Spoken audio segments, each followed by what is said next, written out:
Looking back, there's something about Wesley Crusher I never paid attention to before. Everyone remembers him as the annoying kid on the bridge, the teenage genius who somehow always had the answer before the adults did. The fandom turned him into a punchline for almost 30 years. "Shut up, Wesley" became shorthand for an entire era of Star Trek fan culture, even though, if you go looking for the exact moment anyone actually says those words on screen, you won't find it. It's not a real quote. It's a feeling. The fandom compressed into 3 words.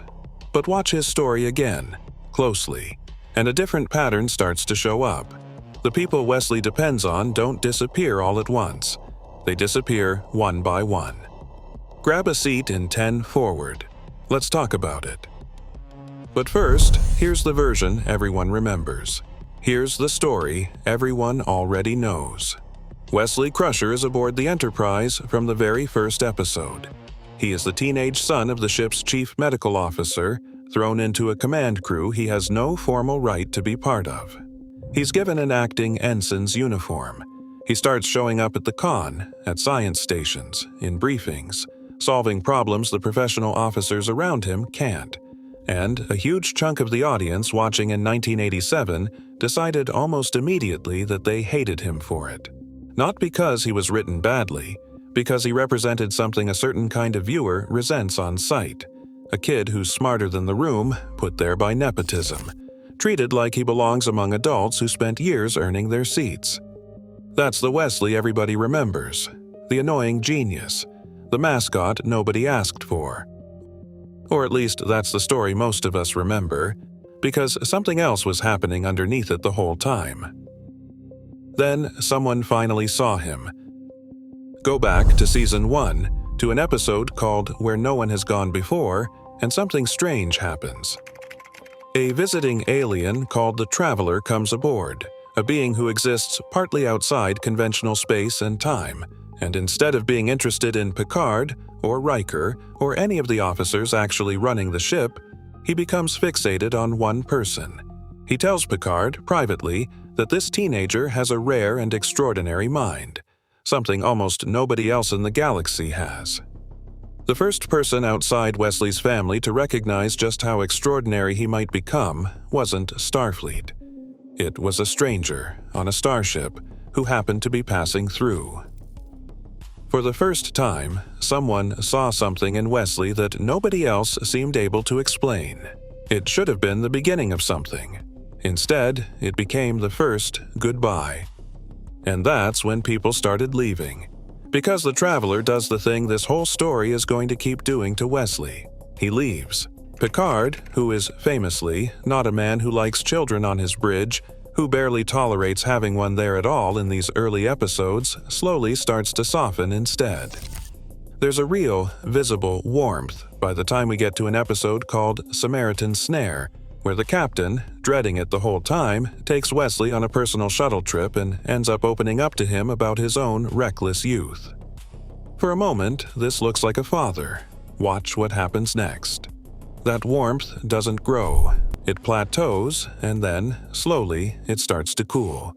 Data becomes something close to a genuine friend in data lore. When lore poses an existential threat to the whole ship, it's Wesley who figures out the plan that saves everyone, and Data is one of the only people who consistently treats his ideas as worth taking seriously. That friendship never disappears exactly, it just stops being fed. His own mother is the chief medical officer of a starship, a job that doesn't leave much room in a day for anyone, including her own son.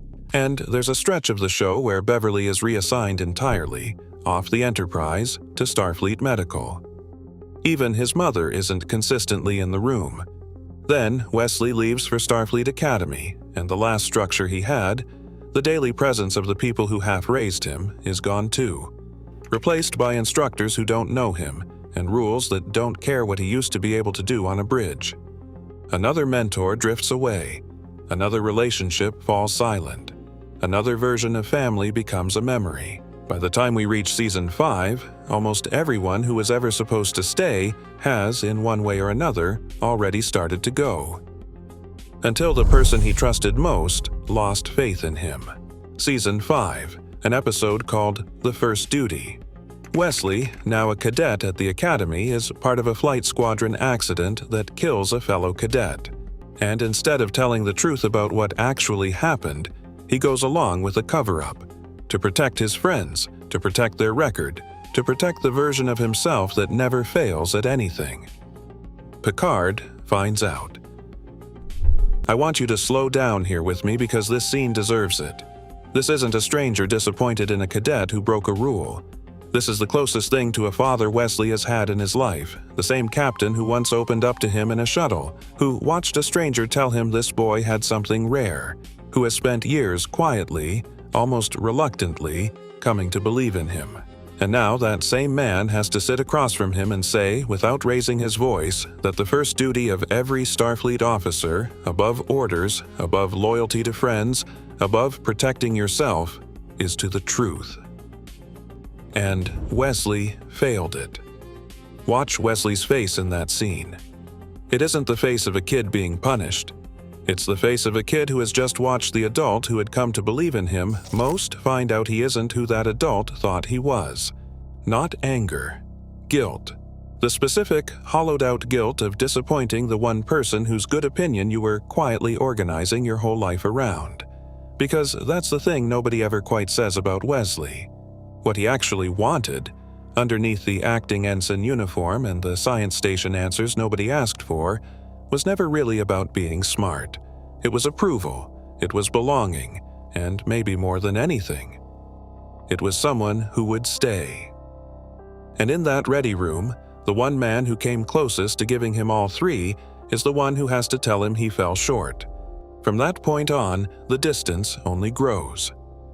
It happened so slowly that almost nobody noticed. And once you see the whole pattern laid out like that, the annoying genius read starts to look thin. Nobody in this story is cruel. Nobody sits Wesley down and tells him he's not wanted. That's what makes it so easy to miss. The traveler leaves after one episode, with good reason, doing exactly what a being like that does. Picard's attention drifts from warmth to disappointment, but the disappointment only exists because the warmth was real in the first place. Data's friendship stays technically intact, it simply stops being nurtured on screen.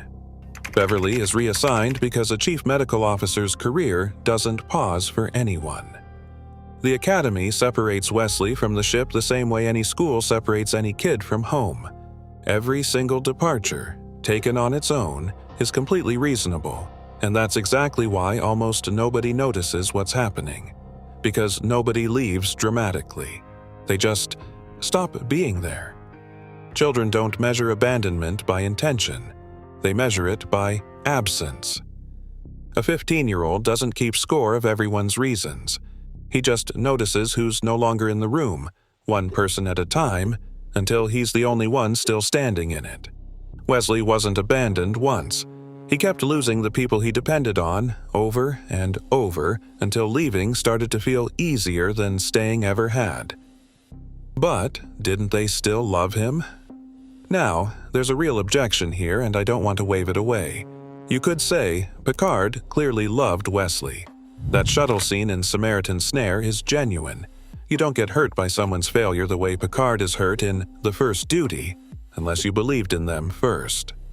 Data never stopped being his friend. Nobody on that ship was ever cruel to him, and you'd be right. This was never a story about hatred. But love and presence aren't the same thing, especially when you're 15. A parent can love a child and still be gone most of the day. A mentor can genuinely believe in someone and still let months slide by without checking in. None of the adults around Wesley stopped caring about him.